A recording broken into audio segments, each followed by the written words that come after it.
teacher from the Yoga Institute, Santa Cruz, Mumbai. I combine the techniques of physiotherapy and yoga and give the best results to my patients through them. Today we are going to discuss about one of the most underrated practice in yoga, that is relaxation. Why it is important and how does relaxation takes place in the body. That's what we are going to discuss in this session. This practice is most often missed or skipped because we feel that it is not of so much value.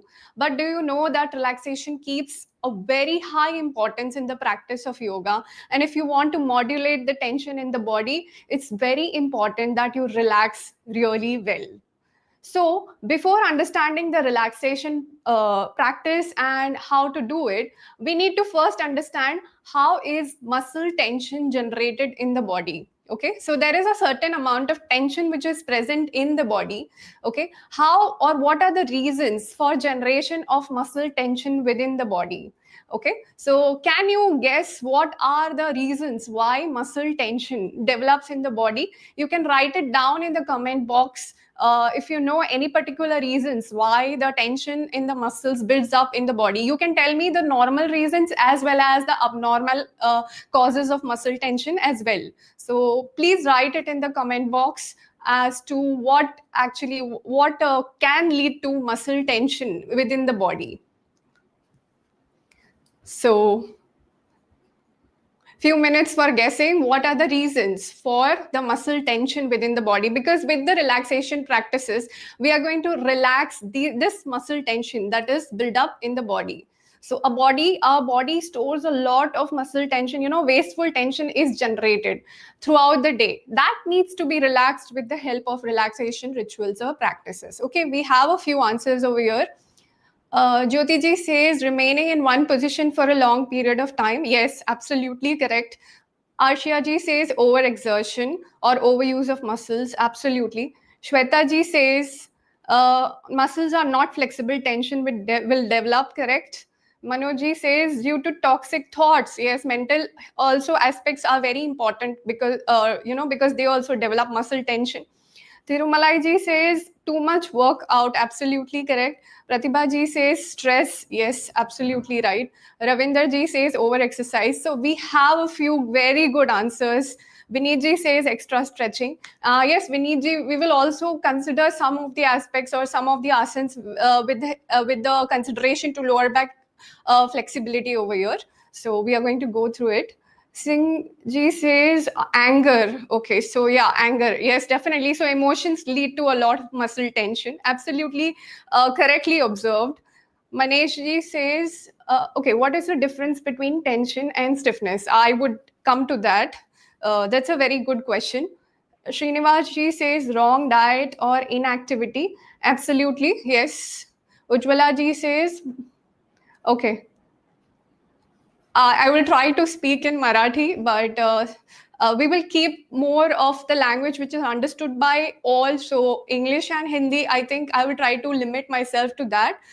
Dr. Ramchandra ji says this prolapse C5, C6. Okay, so yeah, some medical conditions also can lead to muscle tension. So first, let's understand what are the normal causes of muscle tension. First one is physical activity. As it is already said by many, overactivity that can also lead to muscle tension. But normally if you observe, whenever we are trying to pick up something, our body is so intelligent, it can gauge what amount of tension is required to lift that object. All right, so our systems are made so intelligently that if you are lifting a bucket full of water, you would know how much muscle tension needs to be generated to lift a bucket of water. You wouldn't use the same amount of tension to lift a glass of water and a bucket of water, right? Our body changes its tension depending upon what is the object that we are going to lift, okay, or what is the activity that we are going to do. That is how our body changes its tension. So if I'm going to pick up a glass of water, I'm just going to use a little tension in my fingers, elbow, and maybe the shoulder a little bit, pick up a glass of water with a little amount of tension. I'm not going to generate too much tension to lift a glass of water. But whereas when I am trying to lift a bucket of water, what will happen is I'm going to prepare my body completely. Okay, and what I'm going to use my lower back muscle, my thoracic muscles, my shoulder, everything, and then I'm going to pick up a bucket full of water. So there is so much preparation that happens. So as soon as you see the object, what you're going to lift, your body prepares itself to generate the tension. You see how intelligent our body is. But sometimes what happens is this gauging of what is the activity and developing the appropriate amount of tension becomes a little imbalanced, and we tend to generate more tension than required. For a simple activity also, we are generating too much tension. You might have observed when you don't want to do a certain kind of work, you will experience a lot of pain and kind of stiffness in the body. Okay, so that's what happens when when the body's intelligence system goes a little haywire and you're not able to gauge how much amount of tension is to be generated. Also, if you're not able to gauge how much activity is appropriate for you, you tend to overexert, and that will lead to a lot of muscle tension because you don't know how much activity you want to do. Okay, so that's the first thing, that is physical activity. The second thing that leads to muscle tension is, of course, stress and emotions, as rightly pointed out by many of you, that stress or anger leads to a lot of muscle tension. If you must have noticed, when you are tensed, okay, your shoulders tend to move up and you are a bit tensed in this area particularly, or some people are tensed in their lower back. So different individuals have different body areas which become tensed in response to emotions. Okay, so you might identify which area gets tensed when you are in an emotional space. Okay, so it's very, very important to manage your stress and manage your emotions if you want to manage the tension within your body.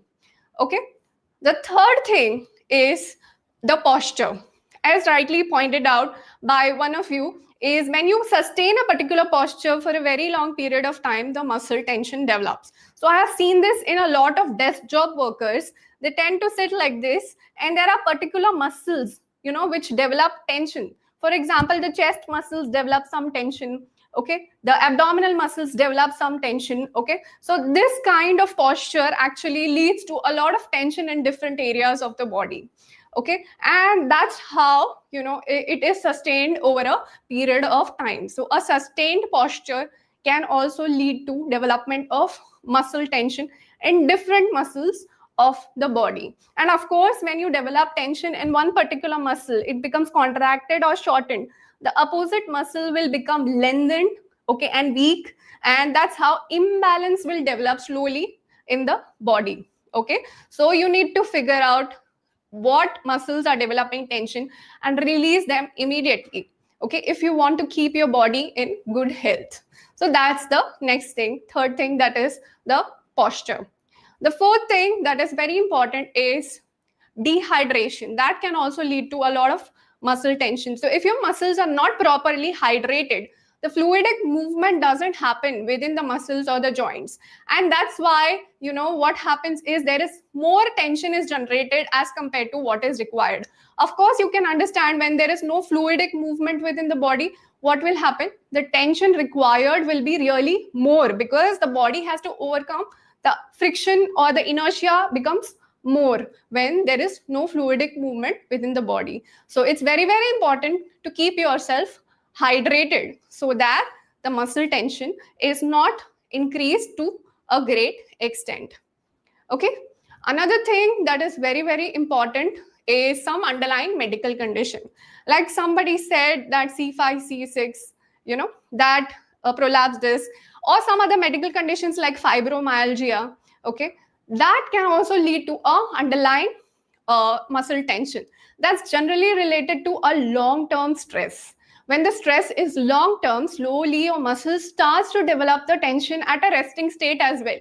And that leads to a lot of tension. Okay, now let's understand one of the questions, that is, what is the difference between tension and stiffness? So tension is basically a contracted state in the muscle. Okay, tension is what develops within the muscle.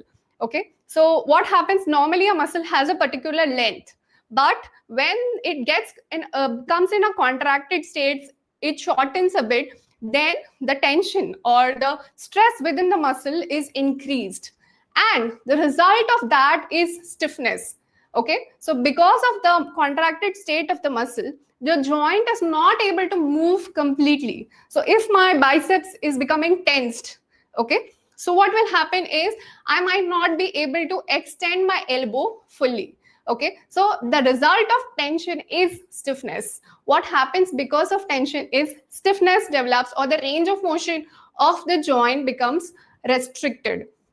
So that is the result of muscle tension. Okay, so that's what happens when muscle tension develops. It's very important to understand what is the result of muscle tension.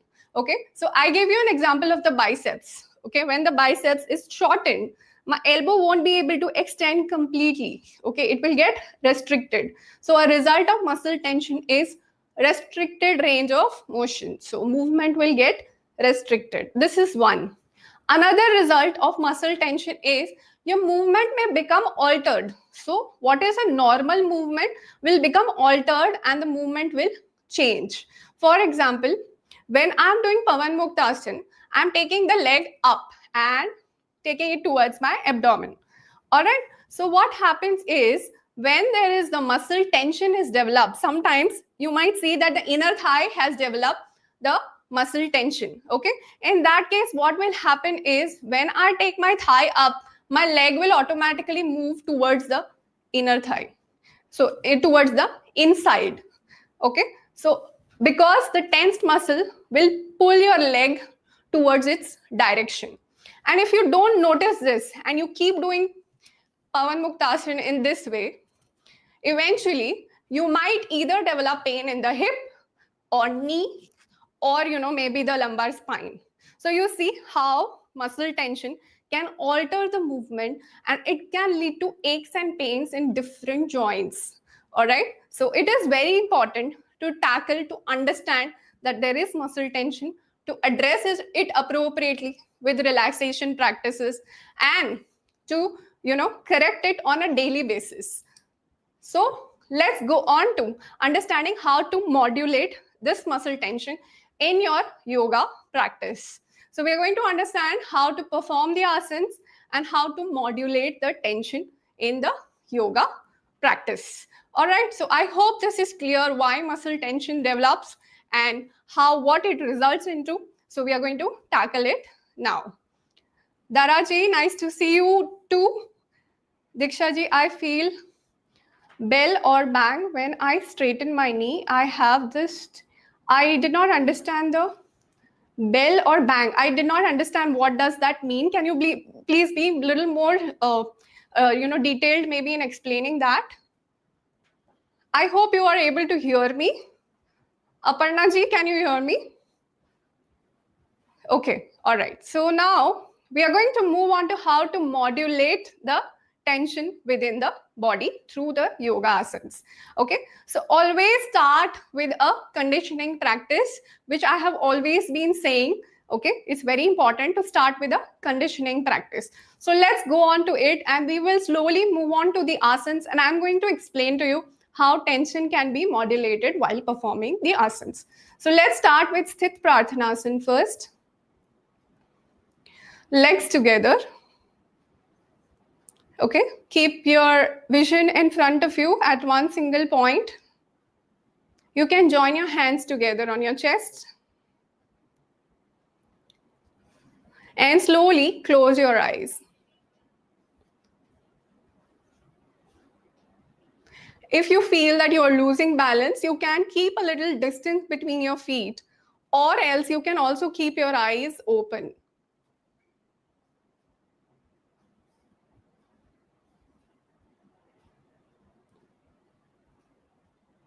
Now slowly bring all your attention towards your breathing and your body. And tell yourself that now we are going to observe our body as we perform the yogasanas eventually. So get all your attention from every other place or your thoughts that are scattered towards your body and your breath.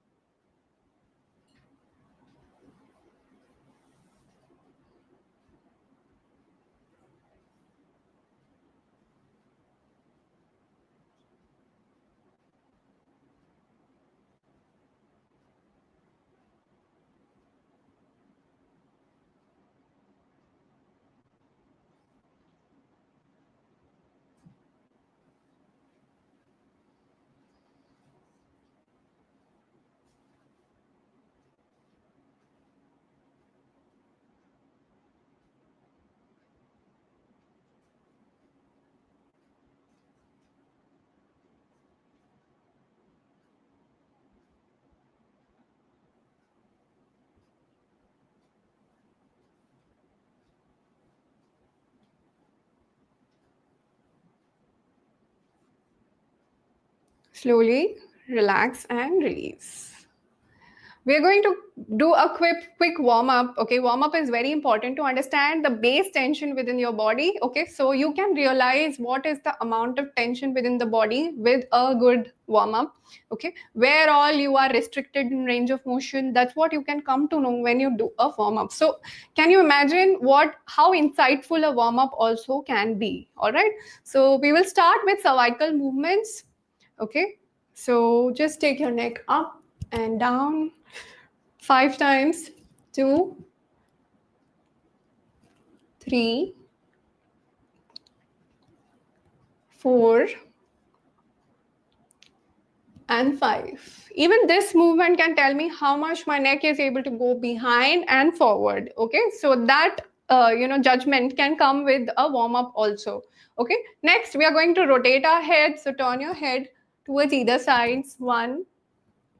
Here also you can gauge what amount of movement is happening either sides. If one side is restricted more than others. 4 and 5.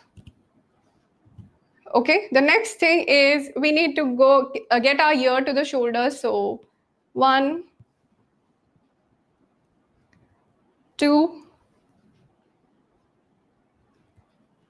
3, 4, and 5. Okay, so this was about the neck movements. Now we're going to go to the shoulder. So you can simply rotate your shoulder back and forth, okay, and see if there is any restriction within the shoulder. 2, which direction is the restriction in? 3, or there is pain. 4 and 5. And move it in the other direction. 1, 2, 3, 4, and 5. Okay, now the same thing on the other side. 1. Again, check if there is any restriction. 2, 3, 4, and 5. And in the opposite direction. 1, 2, 3, 4, and 5. Okay, so we have moved the shoulder in various directions. These are called joint mobility drills or cleaning movements of the body. They're going to prepare your muscles to to sustain the tension when you're doing any yoga pose. So it's very important to do warm up. Next, we are going to stretch our wrist. So we're going to rotate it in all directions. 1, 2, 3, 4, 5. Okay, in the opposite direction. 1, 2, 3, 4, and 5. Okay, so this is how you can check the wrist. Okay, what all direction it is moving, whether it is having complete range or an incomplete range. Okay, you can check that through the warm up. Next, we are going to rotate our spine. So we are going to hold, interlock our fingers and turn towards either sides. 1, 2, 3, 4, and 5. Okay, so this was about rotation of the spine. It's very important to keep your breathing normal. I'm going to come to the breath, which is the most important aspect of modulating tension now, eventually when we start the yoga asanas. But make sure while doing the warm-up, you're keeping your breathing normal. All right, next we are going to go to the hip. So we are going to just lift the hip up to 90 degrees. 1, 2, 3, 4, 5. Again, assessing whether the hip is going straight up or it is twisting and turning. Try to read your movements when you are performing them. Okay, so pay attention to your body, what it is trying to do exactly. Okay, then we are going to bend the knee. Okay, like that. 1, 2, 3, 4, 5. Okay, same thing on the other side. 1, 2, 3, 4, and 5. Okay, so we have bent the knee. Now we are going to rotate our ankle, checking the ankle movement. 1, 2, 3, 4, and 5. If you're unable to maintain the balance, you can take support of the wall. Okay, 1, 2, 3, 4, and 5. Perfect. Okay, so this was about the warm up. Now, how to modulate the tension? It's important that you notice when you are performing any particular asana, whether you are reaching the state of sthiram, sukham, asanam. Okay, this is what is given in Yoga Sutras, that your asana should be sthir and give you sukh. Okay, so it has to be stable and it should give you a feeling of bliss. Okay, so that's very, very important. It's important that you do not overexert yourself, neither you underexert yourself, but exert yourself adequately where you experience stability and a feeling of happiness or bliss. Okay, so you need to figure out that spot when you are doing any asana. I will give you an example of talasana. So you take a 1 foot distance. Okay, now if I'm overexerting myself, I might just go up to my tiptoes, try to extend my back, and then try to reach to the top. That's not going to give me stability, as my legs would shiver, or maybe I'm trying to extend my back, it will cause cramps in my back or pain in the back. Okay, something like that. Neither when we are doing it under exerting, or we are not exerting fully, we're just going to go like and just trying to do the asana for the sake of it. Okay, that's not going to give you stability again, because that will lead to a lot of maybe imbalance, and it might not activate the muscles to the fullest extent. So we need to perform it in a balanced manner. So what we are going to do, we are going to take a 1 foot distance. We're going to slowly raise our hands up and find the spot where we can stay stable and we can feel the muscle contraction as well as feel good about it. Okay, so not too much pain or exertion, but we are stable and we can stay in the position for a long time. So find that spot for yourself, keep working on it. Eventually, as you feel that the strength has become more, you can slowly push yourself more. Okay, that's how you can do the asana. Okay, so try to find out that spot. It might be different for every individual, so it's important that you figure out that spot. The next thing that is very important to modulate the tension is to coordinate your breath. Okay, so I'm going to divide the asanas into different types of asanas, and you can note it down probably what breathing technique needs to be used with each of the asana. Okay, so whenever we are doing elongation or stretching upwards, just elongating, that's when you try to inhale while going into the position and exhale while coming out of the position. So elongation, we do inhale while going into the position and exhale while coming out. Whenever we are doing any forward bending asana, we are going to exhale while bending forward and inhale while coming up. Okay, so forward bending asana, exhale while bending forward and inhale while coming up. Whenever we are going to do extension or backward bending, we are going to inhale while bending backwards and exhale while coming back. Okay, these are all coordinated with the spine action and the breath work. Okay, so this is how natural movements take place, and that's why we need to do it the same way. So extension or backward bending, inhale while going into the pose and exhale while coming back. Okay, whenever you are doing lateral bending, what you do, you inhale while bending laterally and exhale while coming back. So lateral or side bending, inhale while going into the pose and exhale while coming back.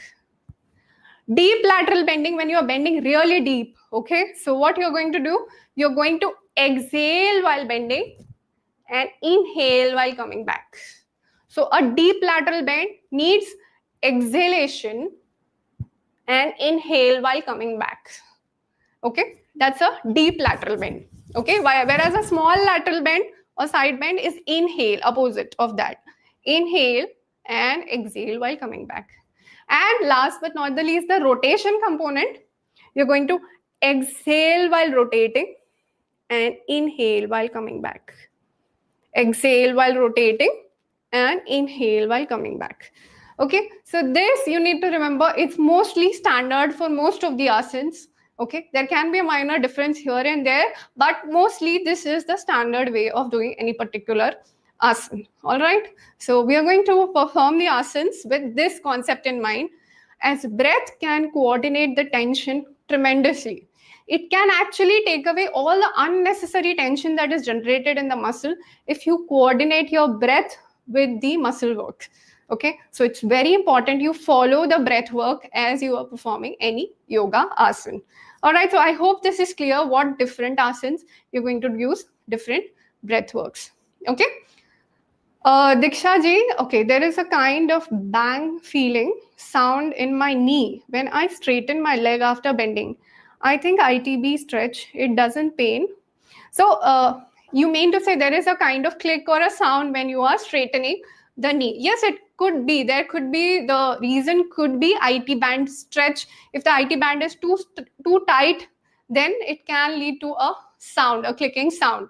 Okay, also there can be some muscle imbalances in your knee. Okay, sometimes the hamstrings may be tight or the quadriceps may be weak. That can also lead to a clicking or clunking sound when you are straightening the knee. Another reason could be some soft tissue structures are involved within the knee, like the menisci. Okay, so some structures are involved that can also lead to a little bit of sound when you are straightening the knee. You need to get this assessed properly as to what exactly is leading to that sound, and that can tell you, the source needs to be found out, and that can tell us actually what management it needs, so that to be corrected. Okay, so we need to actually find out whether it is the ITB, whether it is quads hams ratio that is altered, or there is some soft tissue structure within the knee that is causing the sound.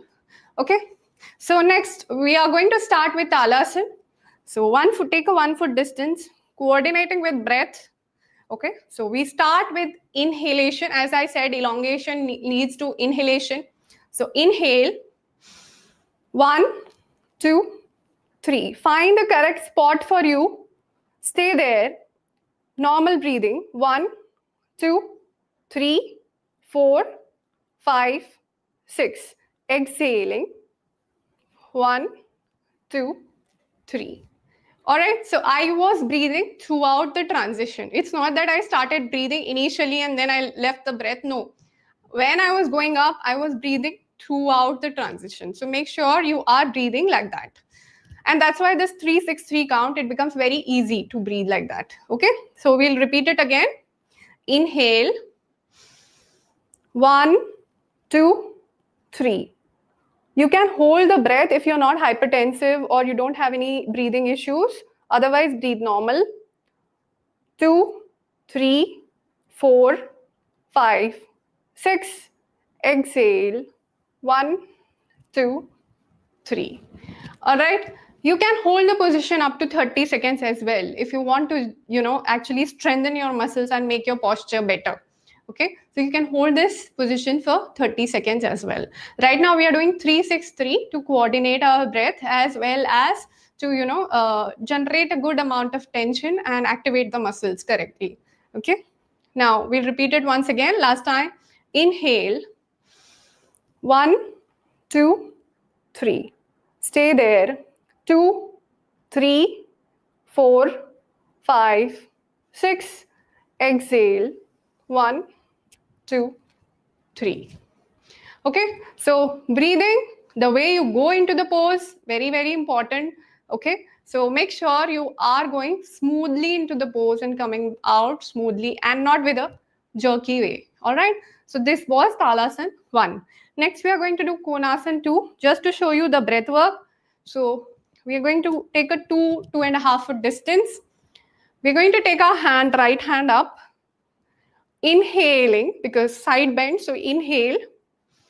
1, 2, 3. Stay there. 2, 3, 4, 5, 6.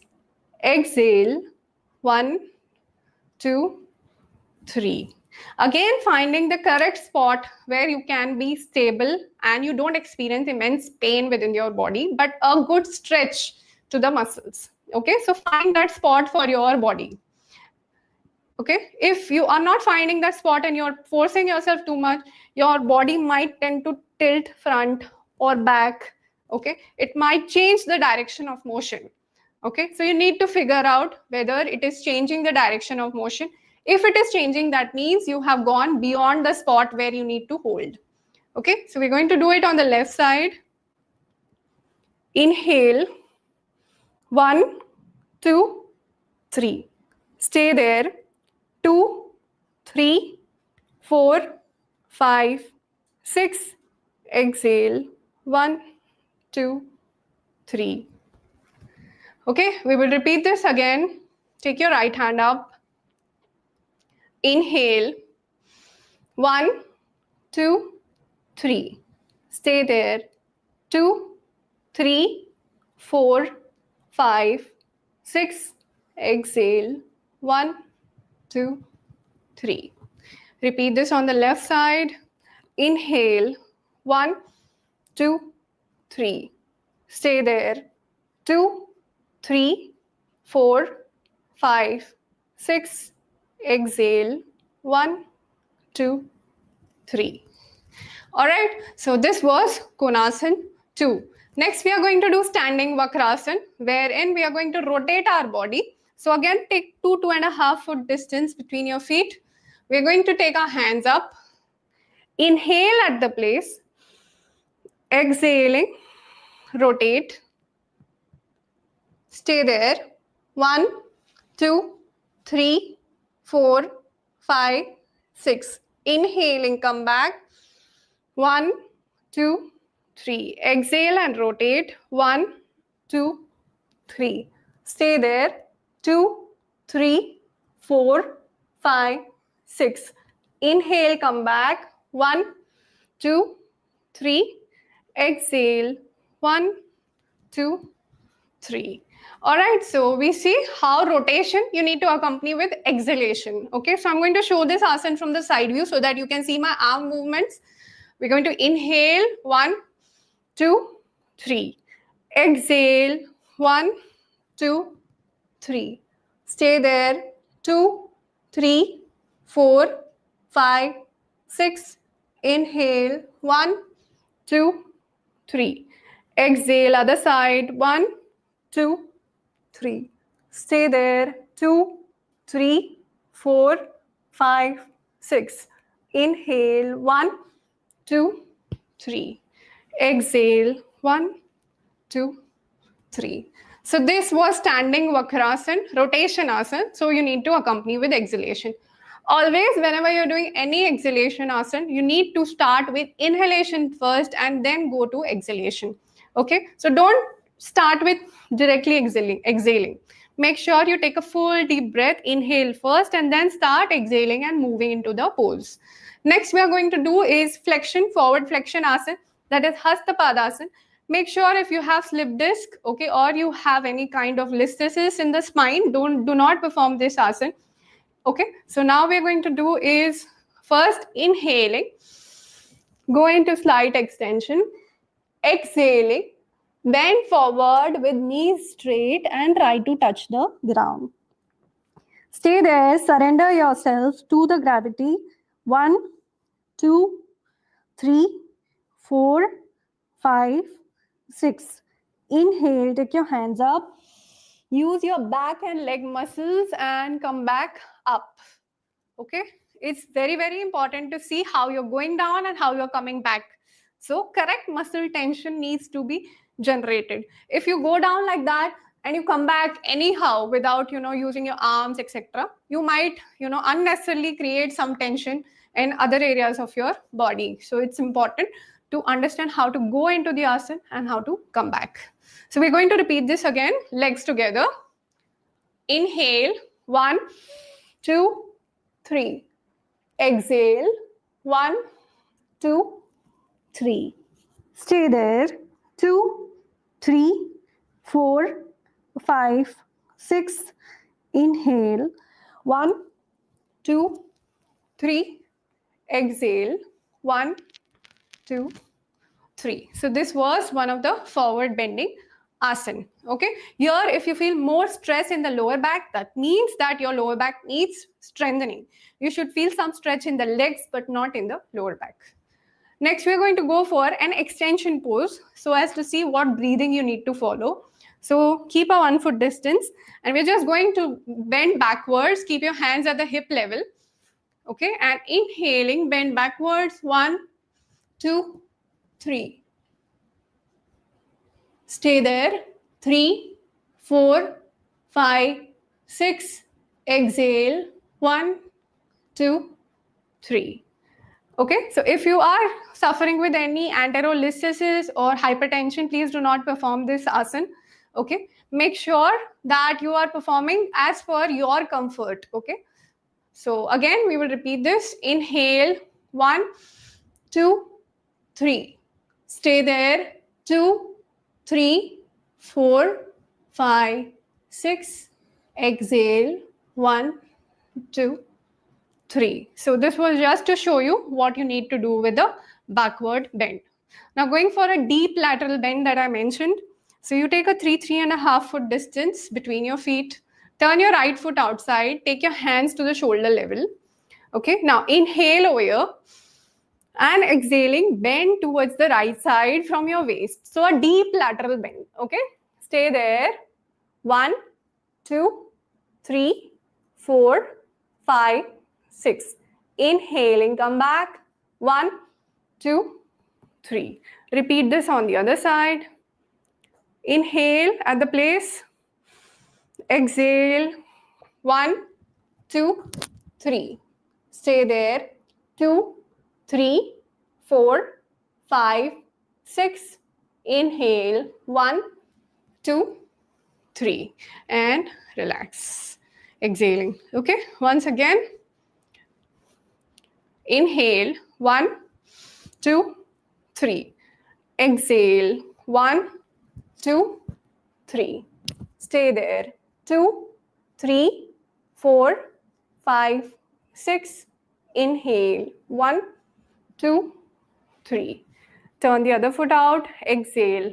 1, 2, 3. Stay there. 2, 3, 4, 5, 6. Inhale. 1, 2, 3. Exhale. 1, 2, 3. So this is how you follow your breathing pattern. This will ease the body fatigue if there is any. Stiffness will reduce. Pain will reduce if you follow these techniques.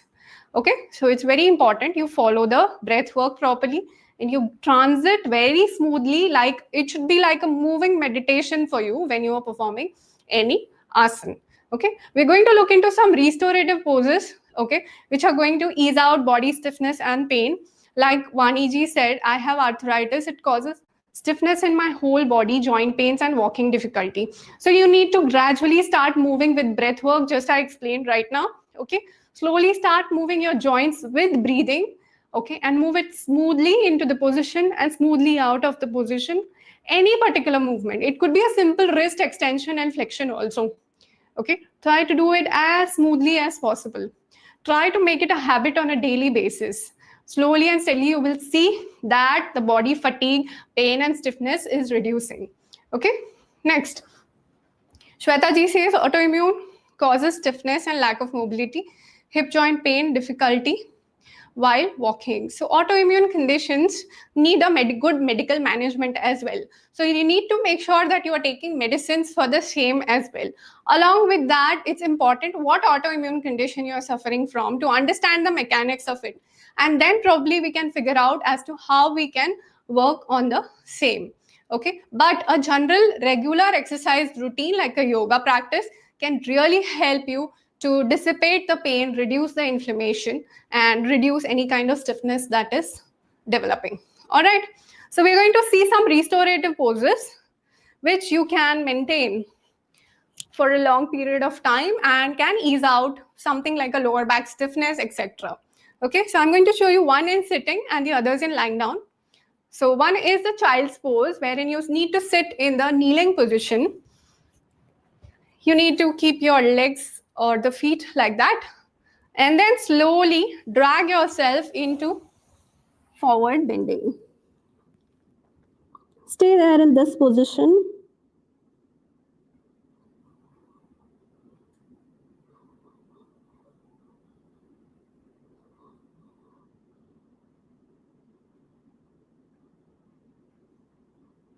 And slowly come out of the position like that. Okay, so you can stay as long as like 30 seconds or something in this position. Gradually try to surrender yourself towards gravity. That's going to ease out all the muscle tension in your lower back, your knees, as well as the hip. Okay, so we are going to do that. We are going to again inhale and exhaling. 1, 2, 3. Stay there. 2, 3, 4, 5, 6. Inhale and come back. 1, 2, 3. Okay, so when you are in the forward bend position, it's very important with what emotion are you doing it. Okay, you need to have an emotion of surrender. If you surrender yourself completely towards gravity, you're going to slowly feel the ease in the connective tissues, the ease in the muscle tension that is developing. Okay, but if you try to stretch a lot like that, that might actually lead to a reverse, a stretch reflex, and that can lead to more muscle tension in your muscles. So this was Balasana. Next, we are going to do a Supta Bhadrasana. So we are going to lie down on our back. Okay, and I'm going to show you one pose, which is again a restorative pose to ease out any kind of knee pain or hip pain. Okay, it's going to be very effective. So we are relaxing into this pose. So you can lie down on your back, and slowly what you can do is join your feet together, and it's like a lying down butterfly pose. So you're going to slowly lower your knees down and just relax into this position with your hands on your thighs. Stay there with normal breathing and ease out all the muscle tension in the inner thighs and the knees. Okay, so just relax into this position.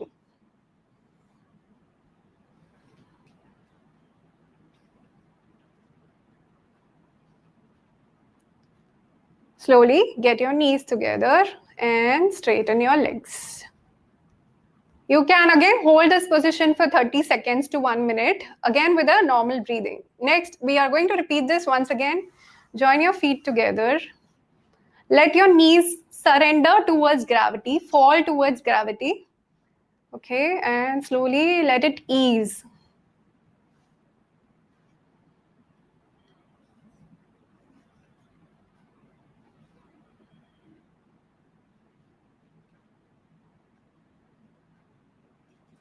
Get your knees together and relax.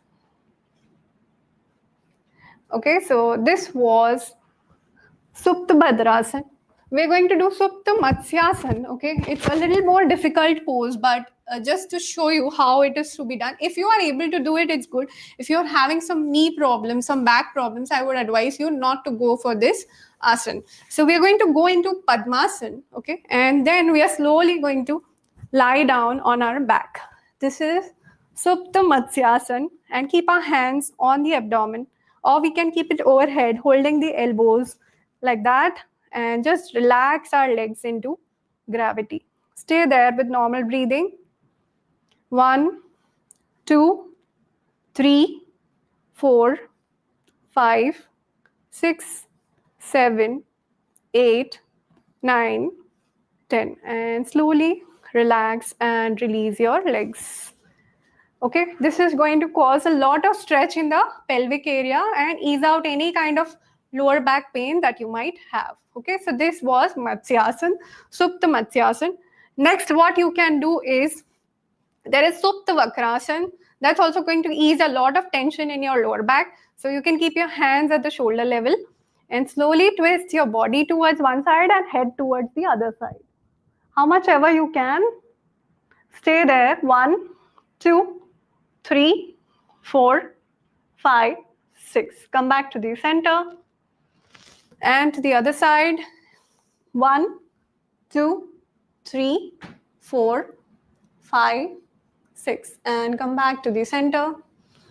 Okay, it's important again to coordinate your breath. So since it is rotation, what you're going to do is exhalation. Okay, so inhale at the place, exhaling. 1, 2, 3. Stay there. 2, 3, 4, 5, 6. Inhaling, come back. 1, 2, 3. Exhale. 1, 2, 3. Stay there. 2, 3, 4, 5, 6. Inhaling. 1, 2, 3. Okay, so this was Supta Vakrasana. These are all restorative poses, very good if you have any kind of pain, strain or stress. Okay, so these can help in relaxing your muscles a lot. One more relaxing pose is legs up the wall. So what you can do is you can move towards the wall and you can just keep your legs up the wall like that and lie down and stay there for about 10 seconds, 10 to 15 seconds. And slowly relax and release. So this is legs up the wall. This is going to, return the blood circulation back to the heart. When you're keeping your legs up the wall, it's very important to focus on breathing well, okay? So if you breathe well, all your blood circulation, it's going to ease out the blood circulation to return to the heart. So people with varicose veins especially, it's going to help you a lot if you breathe well with legs up the wall. Okay, now what we are going to practice is the most important aspect, that is a relaxation ritual. Okay, that is either Shavasana, Makarasana or Dridasana. Whatever is comfortable to you, you can take that pose. I'm just going to quickly demonstrate each of these poses, and whatever feels most comfortable to you, you can take that pose. Then I'm going to instruct you to relax each of your joints, okay? And we're going to go through that relaxation practice. All right, so first is Shavasana. So how do you do Shavasana? I guess most of you must be knowing. So you keep your legs a little bit distant. Keep your hands facing the ceiling, a little bit away from your body, and simply stay there, surrender to gravity with closed eyes. This is Shavasana. Next is Dridasana. Dridasana can be done on either sides. It could be the right side or the left side. So you're going to keep your hand below your head like this. Keep your legs straight. Okay? And keep your hand on top of your body. This is another position to relax. You can do it either on the right side or the left side. Okay, and last one is the Makarasana, wherein you're going to lie down on your abdomen. You're going to keep your hands overlapping each other. Okay, you can keep your head turned to one side, toes together, heels apart, and just relax like this.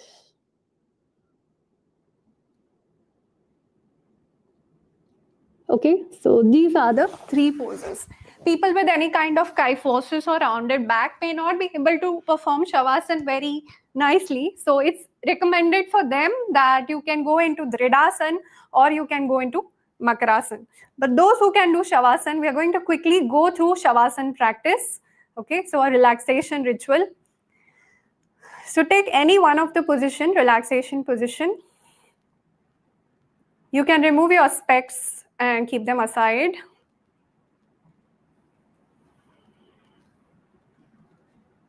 Slowly, we are going to go through each of the joints and relax them gradually. Close your eyes.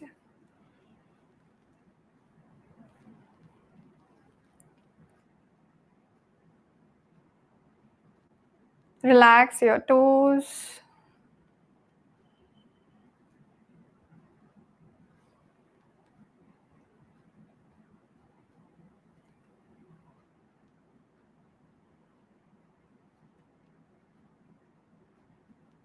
Relax your ankles.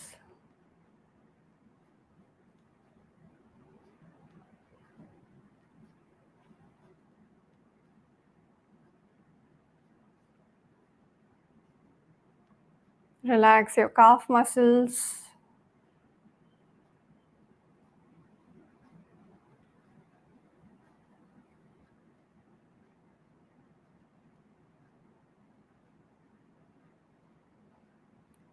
Relax your knees.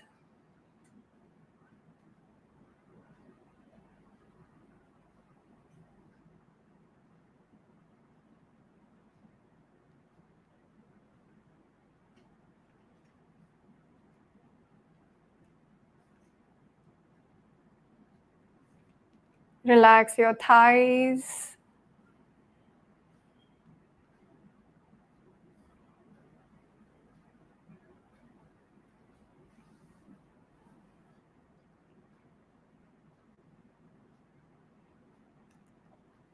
Relax your hip.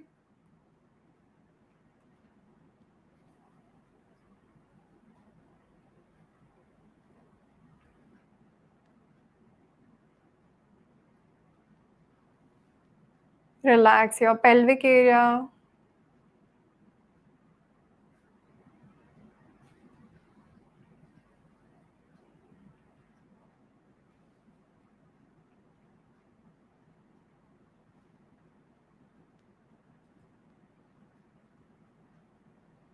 Relax your abdomen.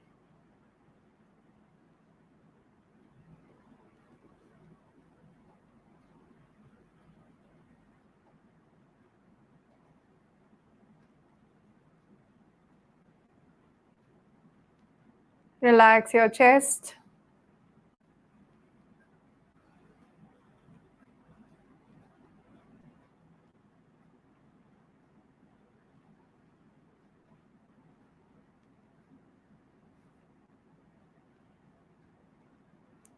Relax your shoulders.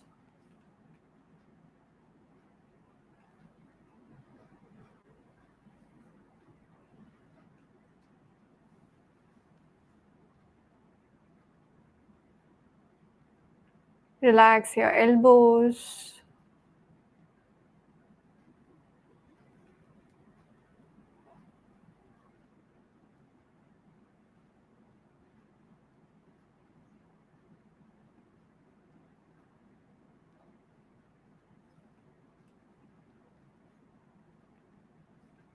Relax your wrist and hand.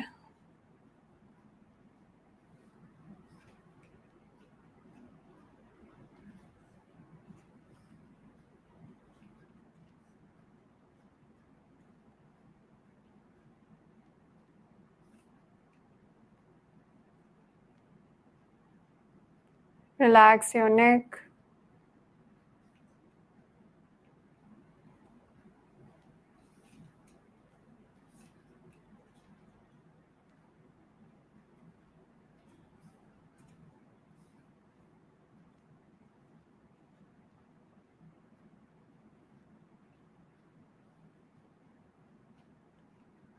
Relax your back.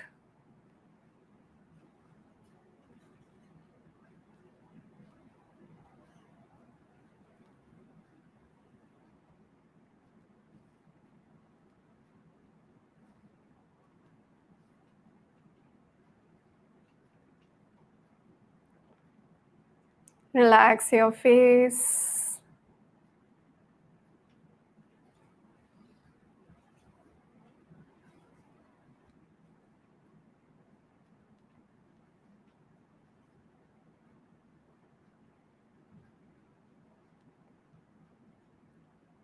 Relax your forehead.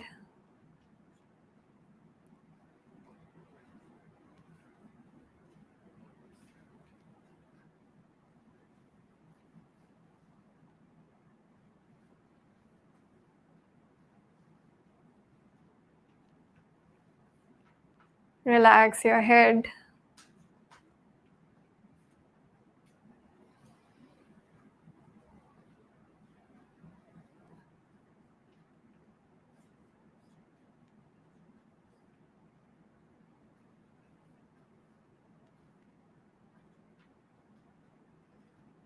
Relax your entire body.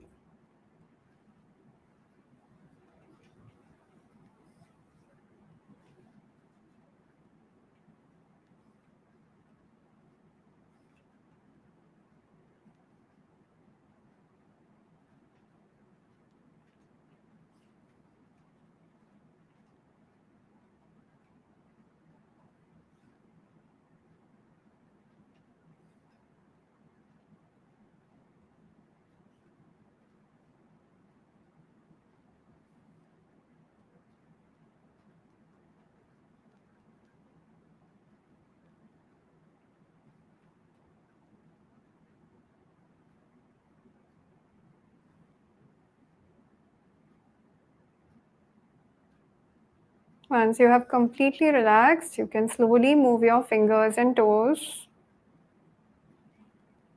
Get your legs together. Turn towards one side into Dridasana.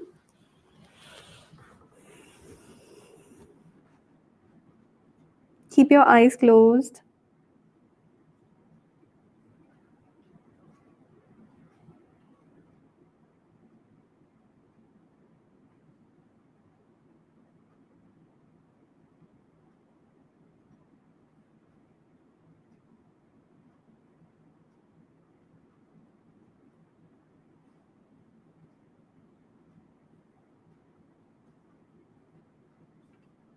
Slowly take support of your hands and sit into any position.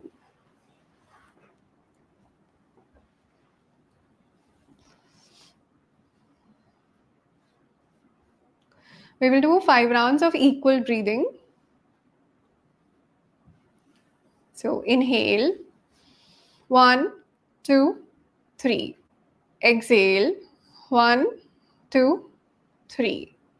Inhale, 1, 2, 3. Exhale, 1, 2, 3. Inhale, 1, 2, 3. Exhale, 1, 2, 3. Inhale, 1, 2, 3. Exhale, 1, 2, 3. Inhale, 1, 2, 3. Exhale, 1, 2, 3. Normal breathing.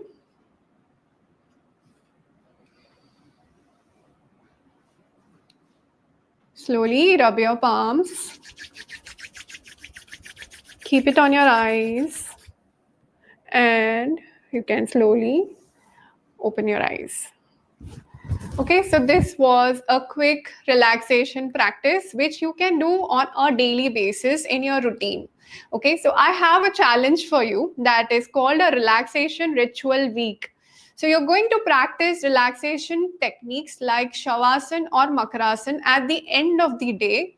Okay, and for 5 to 7 minutes. You don't need to speak out loud when you are doing this. You can mentally tell all the instructions that I just told you.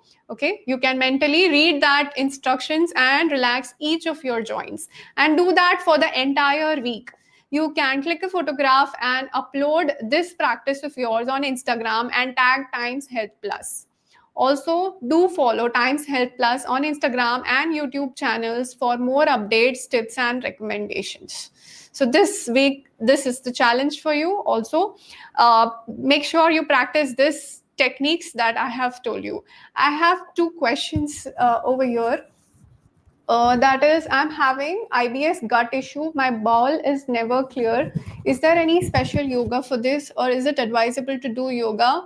What ET Health is providing? It is definitely good to do yoga because IBS is very much related to your sympathetic parasympathetic nervous system as well. So performing yoga on an everyday basis with the kind of tips and techniques will really help you with making your lifestyle better. But you also need to get a medical treatment for the same. So a medical treatment is definitely a must. Along with that, yoga is definitely going to help you in making the things better for yourself. Okay, so for performing yoga with all its instructions, with nutrition, everything you need to consider while you are tackling your condition.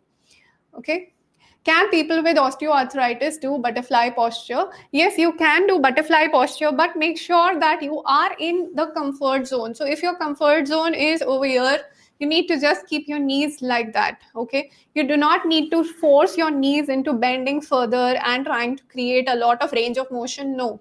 Try to go and find your comfort zone. As I said, Sthiram Sukham Asanam is the key to, getting into the correct pose in the correct range of motion. Supt Bhadrasan will also help you a lot with knee pain. All right. Anjali ji, please repeat the instructions at the time of Makarasan. We should do so. It's the same instructions that I said during Shavasana. So even if you are performing Makarasan, you can repeat the same instructions in the mind and keep relaxing each of your joints. Okay, so that's how you can do. Makarasan can be slightly more challenging, okay, in terms of breathing, etc. So you can choose to perform Shavasana more than Makarasan. But if in case due to any reason you're not able to perform Shavasana, it's okay to do Makarasan as well. All right. So yeah, that was it for today. I hope I have added on to your knowledge about how tension in the muscles can be altered. Okay, and you're going to practice relaxation ritual for this entire week and see the changes within your body yourself. So till then, I'll see you next time. Till then, stay present, move gently, and make sure you take care of yourself. Thank you and namaste.